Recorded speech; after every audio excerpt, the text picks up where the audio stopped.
Today's deck is one of the faster, more Yu-Gi-Oh-like decks in the game, Morphrost. The deck focuses on expending frost energy and filling the underworld with Morphrost Elestrals to buff up our win condition, Abominable Form. The deck has an easy time controlling the tempo of the game, but its biggest flaw comes in the form of everything being tiny. Most Morphrost decks handle this by running the Cryo line and removal cards such as Earthquake and resting on your laurels. One of the things that I focused on in building this deck and testing was finding ways to fix that issue. Though there are some frost beaters like Arcturus, I just found the setup wasn't worth the short-term effects and had to look outside of Frost for a solution. Starting off our deck is our Morphrost lineup. 3 copies of Lycan, 3 copies of Indis, and 3 copies of Abominable. Lycan form is our primary searcher and play starter. Indis on cast dumps 2 Morphrost to the underworld to set up Enfrostic plays and doubles as a searchable back row hate. And Abominable is our beater and primary win condition. No tear because while it does help weaken our opponent's Elestrals, it's very weak and requires too much setup for how we want to play the deck, making it a card we can cut for our tech option. Next up, some support in the form of Enfrostics and 3 copies of Narpoon.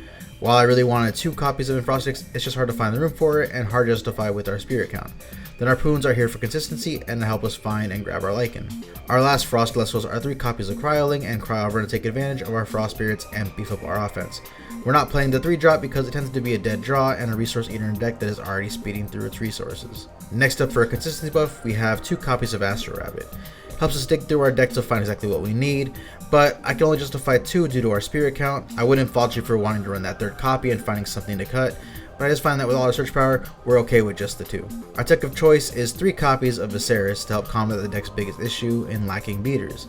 Our deck requires setup to buff up Abominable and get Cryvern onto the field, but Vysceris on cast is an immediate threat and only goes stronger with each successful attack.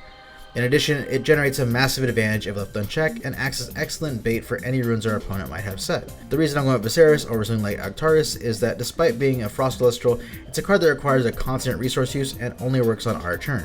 Vysceris on the other hand comes out at 5 and just gets stronger, less setup, less resource waste, and just more power. Onto our runes, 3 copies of Ambrosia, and then our removal cards, 3 copies of Resting Your Laurels, and 3 copies of Earthquake. Ambrosia is here to help us recycle our Frost Spirits because our decks waste resources like crazy. Laurels and Earthquake are here to help solve our deck's biggest issue, similar to Vysceris. Rounding out our deck is our counter rooms, 3 copies of Gorgon's Gaze, 3 Poison Tip, and 2 Tsunami. Gorgon's is just the best counter rune around. Poison Tip helps us deal with our deck's biggest weakness by weakening other Elestrals and acting as a form of removal. Tsunami helps us deal with other beaters, but primarily Lavalith. We're not running Shield in the main because I feel like it's a resource sink, and as we head into Daybreak, I'm just not very fond of the card in the main deck. Our Spirit deck consists of 11 Frost, 5 Earth, 3 Water, and 1 Thunder. We go a little heavy on the Earth for Vysceris and the Earthquakes. I can't justify going lower on the Waters because we need our Narwhales and our Tsunamis, and the 1 Thunder is for Rabbit.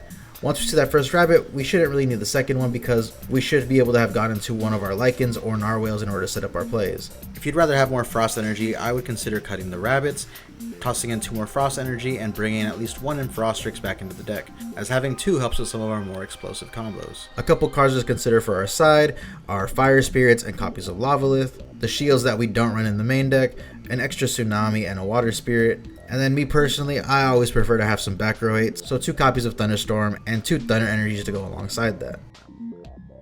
Here's your most basic play. Activate Lycan and discard, add Indis and Abominable. Cast Indis, dump 2 more names. I like dumping another Indis and Abominable to set up Enfrostric plays. Next turn for follow-up, we have Abominable in hand with at least 3 names in the underworld. If we open Narwhale, it's almost identical, except it takes 1 turn longer. One of our more explosive plays requires Enfrostrix in hand alongside the Lycan. We'll perform our play as usual, but make sure we dump an Indis with our Indis effect. Then we'll activate Enfrostrix and revive the Indis we just dumped, and then activate Indis on cast to dump 2 more names.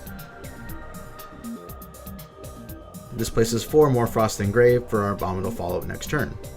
Alternatively, if you happen to open a Cryoling, we dumped enough spirits to immediately hit the condition to go into Cryover on its cast.